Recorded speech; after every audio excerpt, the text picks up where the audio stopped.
Pride and Prejudice by Jane Austen. The next day, the Bennet family and Mr. Collins attended a dinner party. To Elizabeth's surprise, Mr. Wickham was also there. When he walked into the room, all the women turned to look at him. He was handsome and charming, and Elizabeth felt lucky when he sat down beside her. As they started talking, Mr. Wickham brought up a topic that caught Elizabeth off guard, Mr. Darcy. "How long has Mr. Darcy been staying at Mr. Bingley's house?" he asked. "About a month," Elizabeth replied. "I understand that Mr. Darcy owns a large estate in Derbyshire." Mr. Wickham smiled, but looked serious. "Yes, he does. I've known Mr. Darcy and his family for a long time." Elizabeth was curious. "Oh, how do you know them?" Wickham sighed and continued. "I grew up with Mr. Darcy.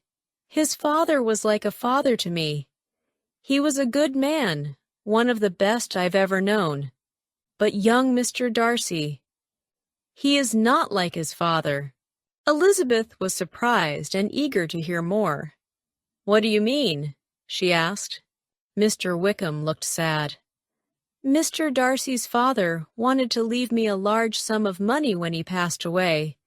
He even wanted me to become a priest. But after his father died, Mr. Darcy refused to give me the money that was promised. He took everything from me." Elizabeth gasped. "That's awful. I always thought Mr. Darcy was proud and unpleasant, but I didn't know he could be so cruel." "Yes," Wickham replied with a bitter smile. "Mr. Darcy has always disliked me.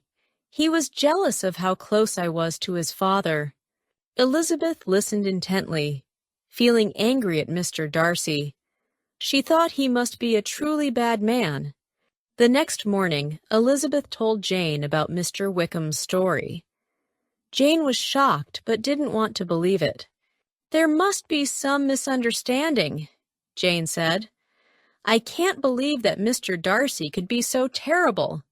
Maybe there's more to the story that we don't know." While they were talking, Mr. Bingley and his sisters arrived at the Bennet house. They came with good news. Mr. Bingley invited the Bennet family to a ball at his house.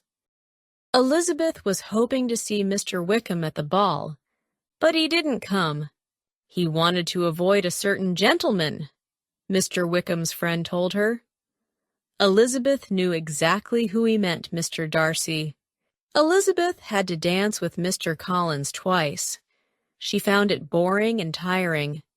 While she was talking to a friend, Mr. Darcy walked over and surprised her by asking if she would dance with him. Not knowing what to say, she agreed. When the music started, they danced in silence for a while. Elizabeth couldn't help but feel awkward. Finally, she decided to speak. She wanted to annoy Mr. Darcy, so she made a comment about the dance. He replied briefly, then fell silent again.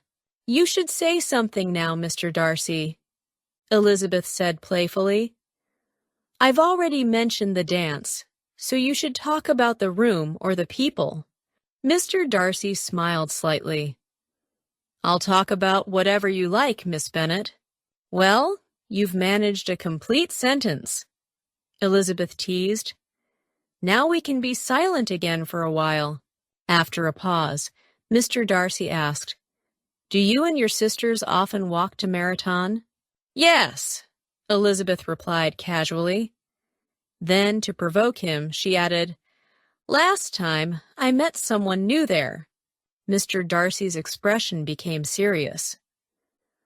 "Mr. Wickham has a charming appearance and manners," he said. "It's easy for him to make new friends, but not all of them stay friends with him for long." "Well, he's lost your friendship. That must be unfortunate for him," Elizabeth replied with a hint of sarcasm. Mr. Darcy said nothing in response, and after a moment, they began talking about other topics.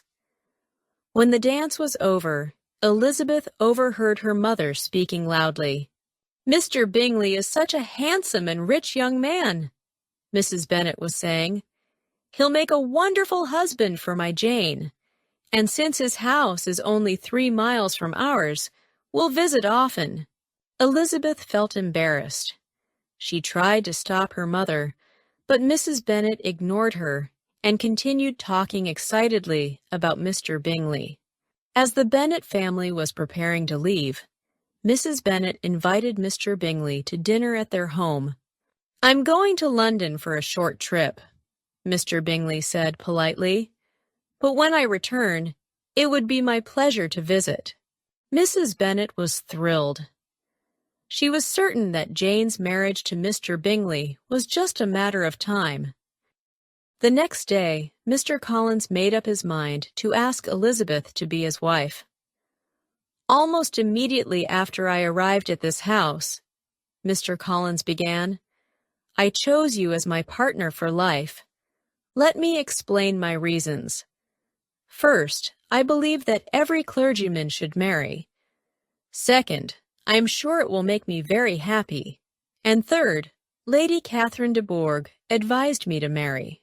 He continued, "I decided to find a wife here because when your father passes away, his property will belong to me.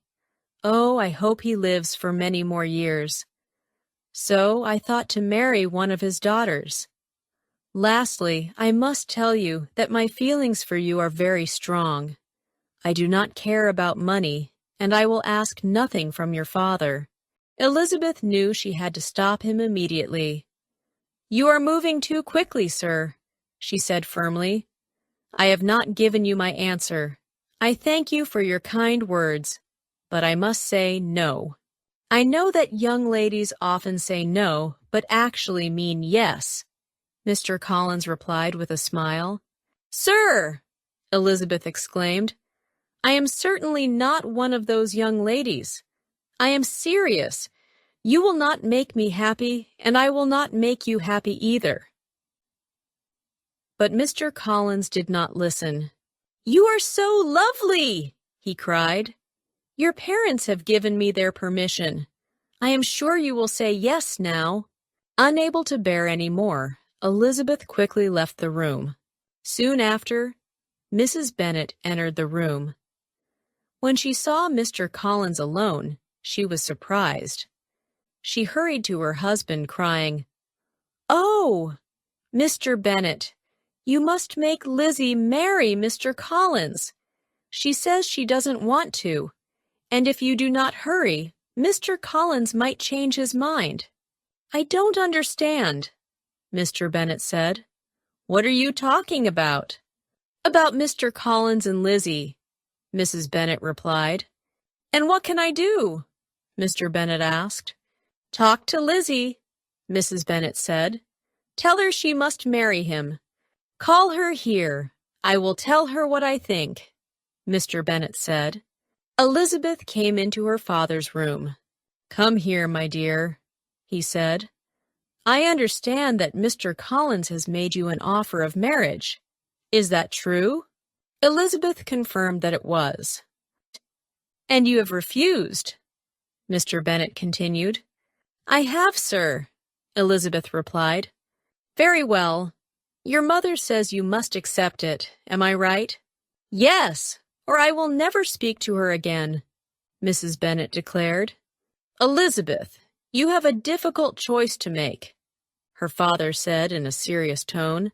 "Your mother will never talk to you again if you don't marry Mr. Collins. However, I will never speak to you again if you do marry him." Elizabeth smiled at her father's words, but Mrs. Bennet was very upset. Mr. Collins, too, was angry and did not speak to Elizabeth. Later that day, Elizabeth's friend Charlotte came to visit. Mr. Collins started talking to Charlotte, and she listened to him politely, seemingly interested in his ridiculous ideas. Several days later, Jane received a letter from Caroline Bingley.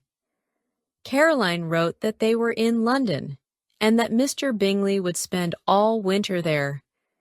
She also suggested that Mr. Bingley might marry Mr. Darcy's sister.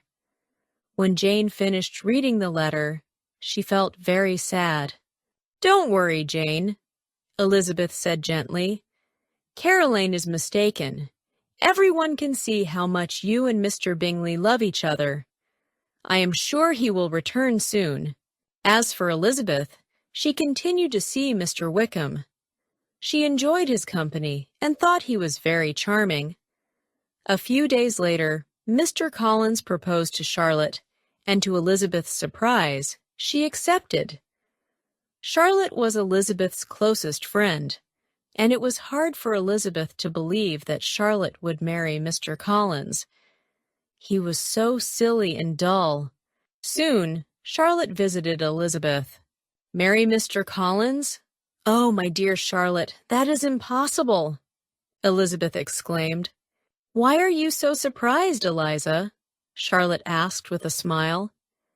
"Yes, you said no to Mr. Collins, but not every woman has that choice." "Of course not. I wish you all the happiness in the world," Elizabeth replied sincerely. "I understand how you feel," Charlotte continued, "but I am not a romantic. I just want a cozy home. I think I can be as happy with Mr. Collins as anyone else." "Perhaps you are right," Elizabeth said softly. Charlotte had a point. At 27 years old, it was not easy for her to find a good husband. Meanwhile, Jane received another letter from Caroline. Again, she wrote that they would stay in London for a long time. Mr. Bingley was spending a lot of time with Darcy's sister. He seemed to have no plans to return to Jane. After reading the letter, Jane felt very unhappy. There was no hope left for her. Elizabeth was truly worried about her sister.